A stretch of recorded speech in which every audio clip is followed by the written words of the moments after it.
Hello, this is John from caveofprogramming.com. In this video we're going to add a login form to our application. I'm going to actually make it work in the next tutorial, so we're just going to kind of design it visually here. One thing we want to do is add a bit of configuration to our web security config. So after this any request.authenticated, I'm going to use .and to add a new kind of section of security rules. And what I'm going to add is .form login. So this is what enables the kind of Spring form login to work. And I have to say what my login page, what URL it's going to run as. So I'm going to say that's going to be on the URL. Let's zoom in here. /login. Now I also need to specify the URL that the login form should go to if there's a successful login.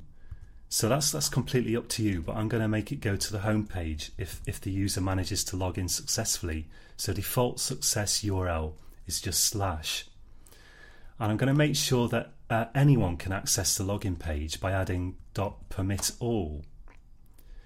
Okay, and we'll finish those security rules there. Now I need a JSP running on this /login URL. So you know the drill by now. First of all, well, let's maybe go to our controllers. I'm going to go to this auth controller, and here we've got a mapping for /admin that we're not using. So I'm going to change that to /login, and we're going to return app.login from there. And then if I go to my tiles config, which is in it's in deployed resources, web app, web inf, tiles.xml.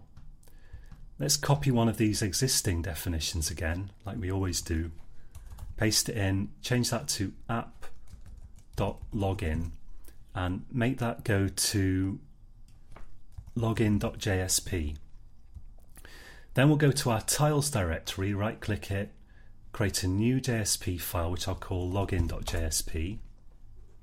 And for the moment, let's just type login there so we can actually see it and we can actually check this. Now I'm going to run the application and we'll see that we can get to the login page, hopefully. So if I refresh this now and we go to, in fact, I've already gone to the /login URL here. If we go to the home page here, so I was experimenting with this earlier, but so we can go to our home page, that we're allowed to do that. Can't go to many other pages at the moment. In fact, what's happening here is that now if I try to go to any URL apart from the home page, we get redirected to the login form. So I said in my access rules that you have to be authenticated at the moment to get to any page apart from the home page, or you're allowed to load the style sheets without being authenticated as well. But apart from that, if you go to any URL, you've got to be authenticated. And now instead of getting that ugly error message that we had before, if we try to do something that we're not currently allowed to do, it redirects us to this login page. But you can also access that by going directly to /login, and then it appears just like it would if it was any kind of normal JSP. So let's fix this page up. I'm gonna have something that's pretty similar to one of our existing pages, add status.jsp. So let's copy all that and paste it over the contents of login.jsp, and we'll edit this a bit. So if we look at this now, we've got these columns. I want quite a narrow sort of login form, so I'm going to say that we're going to use the middle 6 columns here, I think. And so 12 minus 6 divided by 2, that gives us a 3-column offset. And let's specify some styles for small devices too, because this is going to be publicly accessible. It's not just an admin interface. Any user will have to potentially use the login page. So for small devices, let's maybe say that this kind of login form takes up the middle 8 columns. And so that's a 2-column offset, 12 minus 8 divided by 2. So the panel title is whatever you want. maybe user login, and we're going to get rid of this form. Now we haven't got a form panel here because we use that kind of JavaScript text control TinyMCE. So I'm just going to copy the panel body from this thing that was displaying the latest status update below and paste that in. Format the whole thing, get rid of the actual latest status update thing. Then I want to delete everything below this. So if I just click in Eclipse, here's my second panel on that page displaying the latest status update. If I double click the opening div, Eclipse shows me where the closing div is, and I know what bit I have to delete. So I'll format that again just to be sure and get rid of some of this blank space. I don't want to get rid of that closing div though. Okay, so now it looks like this. We've got a panel body and we've got a panel heading, and that's enclosed within a panel. And we can get rid of this TinyMCE script at the bottom as well, because we're not going to use that here. So if we refresh the page now, it looks like this. Let's add an actual login form. So we're going to use like regular form tags for this, just normal form tags, at least for the moment. So I'm going to put a form in here, set the method equal to post, just like we would normally. This is not, Spring Boot specific. It's just standard HTML. What's the action going to be? In other words, what URL is the form going to go to? Let's just close this form tag. Well, it's going to go to our login URL.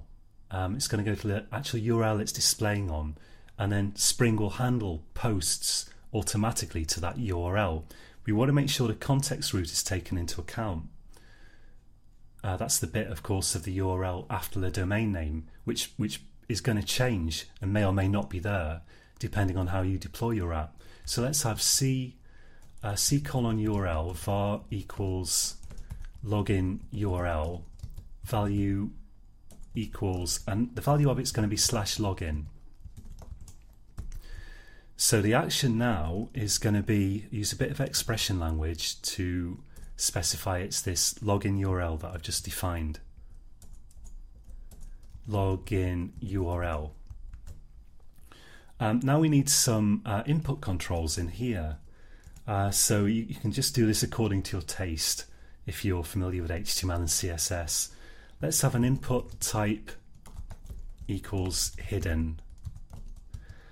The name of that is, sorry, not hidden. We are going to need a hidden one, so I'm just kind of reading from my notes here. But we don't want it yet, so we're going to add that later. What we do want is an input type equals text for the username. So the name of that is going to be username. It's like a predefined Spring value, and we'll give it a placeholder, some text that appears when you look at it before you start typing into it. And I'll type their username. You could fetch this from an internationalized properties file if you want, but we'll just I'll just type it in English here for simplicity. Also, we're going to want a password control. Let's say input type equals password. So this is a text control that doesn't show the characters as you type in it, shows some kind of asterisks or something instead. The name of that should be set to password, kind of predefined Spring value. And for the placeholder, let's just set password. Now I want to make sure that these kind of stack on top of each other, so I'm going to put them all in their own divs. And I'll use a bootstrap class here called input group. I'm not actually sure if that makes any difference. You can try removing it if you want. It's something that I added while I was fiddling about experimenting with styles, and at the time I thought it was good, but I'm not sure if it really makes any difference here. I think if I remember rightly, it just styled the input control a little bit in a way that I thought was nice at the time. What we can also do is add a class equals form-control, another bootstrap style on this input control.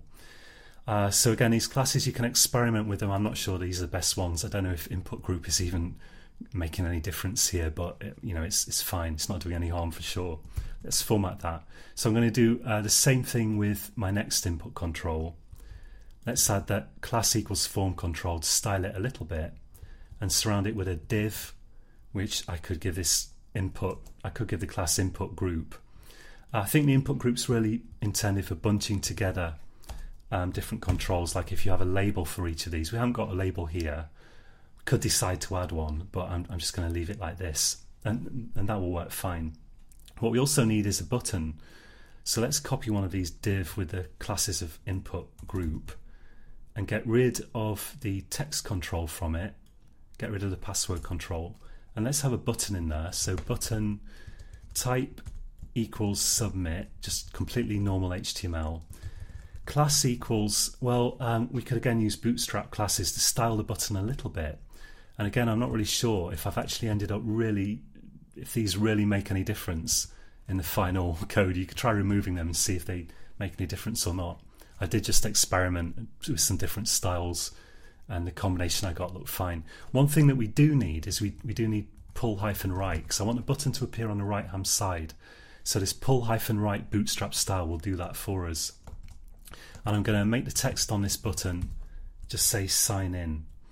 Now that should look semi-okay. If I actually now just refresh this page, it looks like that. So it's a little bit rubbish, and what we need to do is style it a little bit more with our own styles. So on the form here, I'm going to add a class. Let's add a class to this form. I'm going to say class equals, and we'll just make something up. So I'll say login-form, and we can do some styling of that now. So if we go to our CSS, let's take a look at the CSS file that we've got for our custom styles. So that's main.css, and at the bottom here I'm going to add just a bunch of styles. So we're going to add .login-form. That's the class that I just gave to the form.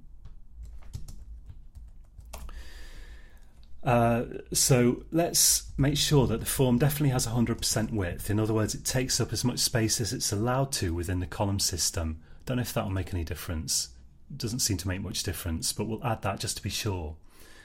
And I'm also going to style the divs that appear directly under the form. So login form and the divs directly underneath that. And what I'll do there is I'll say margin -top is 10px to put a bit of space above each div containing the actual controls, and margin-bottom I'll add 10px there as well. So that should space these out a little bit. Yeah, and we also want the controls to take up all the width of this panel, and the size of the actual controls is being restricted by the size of these divs, I think. So what I'll do is I'll say width 100%, and if we take a look at that now, refresh the page, so now they take up the whole width of the form. Let's add some more styles here. So let's go and add .login-form. So the divs underneath that, and within that we've got a button in one of those divs, so we can style the button a bit and say background-color is blue, color is white, font weight is bold, and border-color, let's make that dark blue. So if we take a look at that now it looks like this. So I don't like the fact that everything's aligning to the edges of this panel. Let's just take a look at what we've got, because I think I made a mistake. Let's go to login.jsp, and so we've got, in fact what I've done is I've not put it in the panel body, which is a bit stupid. So we've got the panel heading there, and there's our form. So let's just cut the form here, because we want to put it inside this panel body, and that's the problem there. Paste it in and format it, get rid of some blank lines there, and go back, refresh it, and now it looks pretty presentable. So we've got a bit more work to do on it to actually make it work, but we've got quite reasonable login form now, and it should look good on multiple devices too. So like if we make the browser narrower, it should always look good, and in Chrome or in your browser, if you've got developer tools installed, which are normally free for browsers. And let's take a look at Chrome. And if we go into Enter Responsive Design mode, we can check out how it might look in different devices.